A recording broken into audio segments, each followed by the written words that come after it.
When Hurricane Katrina struck, the storm itself wasn't the deadliest part. It was what came after. As floodwaters rose and desperation spread across New Orleans, entire black neighborhoods were left behind. Helicopters flew overhead but never landed. Rescue boats passed by screams and waving arms, skipping over families, trapped on rooftops and porches, simply because of the zip codes they lived in and the color of their skin.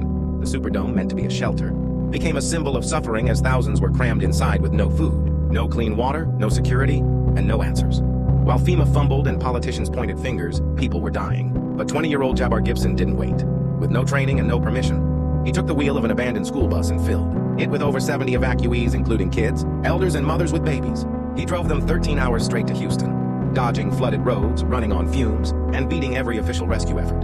Some said he broke the law, but others knew he broke through a system that had already broken them. His journey became a symbol of survival and resistance in a city the government seemed willing to let drown. For many, it confirmed what they had feared for years, that this was not just a natural disaster, but a man-made one. Government officials deliberately withheld aid because they claimed citizens were not acting right, and which is pure evil.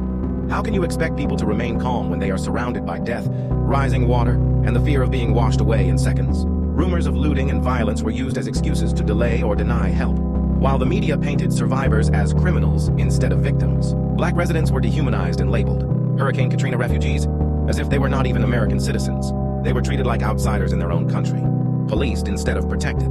Over 1,800 people died. More than 80% of New Orleans was underwater, and nearly 70% of those left behind were black. Over 40% of them lived below the poverty line. The levees failed not just from the storm, but from years of neglect and ignored warnings. All of this makes it clear that the system was never designed to save everyone equally. Jabbar Gibson did more for his people with a single school bus than entire government agencies did in those crucial days.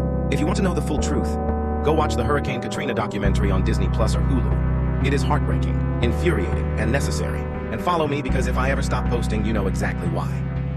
All video gifts are very appreciated.